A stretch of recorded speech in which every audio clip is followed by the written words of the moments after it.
Hey, Jermaine, over here. So, sorry. Okay. So obviously, when you play receiver, drops are going to happen. But as a group, what things are you guys doing to work on making sure those are minimized as much as possible this season? Uh, that is definitely a good point. And so, we really take initiative into our own hands and staying after practice, doing whatever it takes, getting on the jug machines, doing drills with the weighted like 2 pound ball, a lot of stuff like that. But mainly just, repetition of it, just catching, because you're not going to get all the catches you need in practice. So, it's up to you to stay after practice and make sure you get the good amount of catches you need. You led all the receivers in yards last year, but you haven't really gotten the hype this offseason. Do you kind of feel like you're being slept on heading into your second season with the team? Considering all outside noise and whatnot, it's natural. People are going to talk the outside news media, but at the end of the day, we still have one goal, and that's to win. So, it doesn't matter. I'm not really focused on, how many yards I have or any touches or touchdowns or anything like that. Pretty much if I can do the most minimum, but at the end of the day get a national championship with this team, I'll do it. So, it's all about just pretty much how much we can contribute, and we have a lot of people that can contribute this year, so look forward to it. You obviously are working with multiple quarterbacks, but just have you seen the chemistry come along with all those guys? I've seen them all working. There's definitely a different drive in that room. I love the way they're working. I love the way they're trying to all communicate. We're just all leaving it up to them, to just come up with that chemistry and just waiting on the right amount of time just for it to click. Which side likes the first day in full pads more, the offense or defense? I'm gonna be honest. That's a tough question because we both. It's like we both all love it. So the defense, they're definitely gonna bring the energy. Always, every day, pads or not. So as an offense, we just love that kind of competitiveness because we're gonna see it in the season. So anytime we can all go at it, and make each other better, we always look forward to it. Just what's been different this year with Tommy as offensive coordinator, and just has anything changed with your role in the offense? Tommy, he definitely brings a light to that room, his energy, a guy that we can all trust, lean on as a coach, even as well as not being a coach, just even maturing into a young grown man. He's definitely somebody that we look up to and really trust with his offense and, really listen to because, he's just one of those guys, he's just when he talks, you want to listen. Like, he just brings that attitude and energy to us, so we're going to do whatever we can to go 100% behind him. You talked about there's a lot of guys that can contribute. There's not a lot of upperclassmen in the receiver room, so maybe here are some of the younger guys that people should kind of keep an eye on throughout fall camp as the season starts.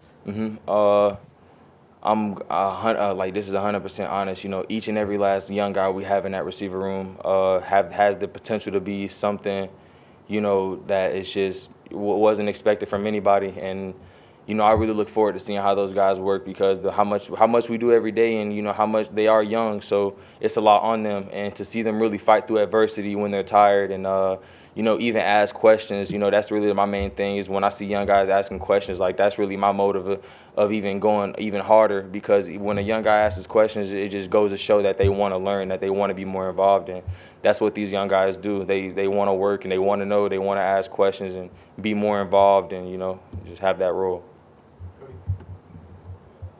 As a receiving core, are there challenges there when there are multiple quarterbacks getting first team reps, and does that add maybe pressure on some of you guys to just execute no matter who's throwing the ball? Pretty much, basically whichever quarterback is in, it's our job as a receiver and as for that quarterback to go 100% regardless and, execute that specific play. So we really try to, slow more down on just trying to just go and, really slow down and look at the play and execute each play by play. You guys are going to have your first scrimmage on Saturday. As a receiving core, what do you guys look to prove in that moment?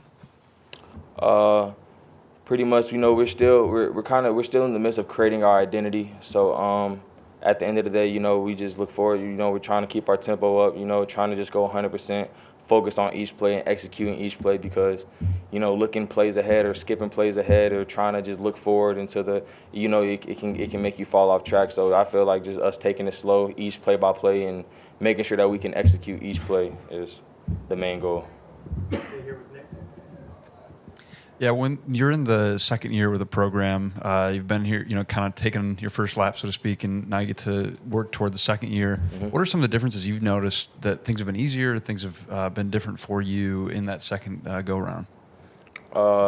Definitely, it's definitely a learning process and stepping into the roles of being more of a leader to the young guys and overall to the team. So, being around this team for the past year, I've really, just adapted off the atmosphere and environment. I feel like really this environment of like this team really put me into my mode, which makes me just want to see nothing but success and want to go harder. So the more I've been around these guys, the more I've become work driven and dedicated to them, and seeing how much and understanding, each of my players, we all have different backgrounds and history, and, we all have different whys, or it could be the same why our mom or a little brother or a little sister or anybody. So you never, when you learn what your teammate is doing it for, it makes you go harder because now you know why they're doing it, and you know why they're going 100% for their family, and, it just makes you want to help them more, and yeah. Mike in the middle. Did you know Tresman Marshall at all at Georgia, and have you got to know him here at all since he's been here? Yeah, Tresman is like my brother. So, when he just came, he instantly just attached on. I pretty much gave him the rundown, like, fam, this is a tough atmosphere and environment. But, as long as Tresman, it was really nothing. It coming from Georgia, he kind of like us being together. We always been kind of like work heads. So when he just got here, it pretty much just like kind of put him on, and he's really adapting well. So. But yeah, that's my brother. Last one, Cody. I know open practice, spring game, watching games in the past, the DBs will sometimes do that like stab right away at the snap. As a receiver, what does that do when they're able to successfully do that? And also, how do you beat that? Immediately, it can happen in multiple ways of a stab, of jam. You can eliminate that with, dipping your shoulder, or depending on what leverage they are. If they're outside leverage and they're already giving you the inside, you don't have to, you can pretty much just attack the outside, threaten the outside release, and if they try to protect it, slide in or slip inside. But majority, slip shoulders, hand-to-hand combat, stuff like that. Thank you. Appreciate y'all.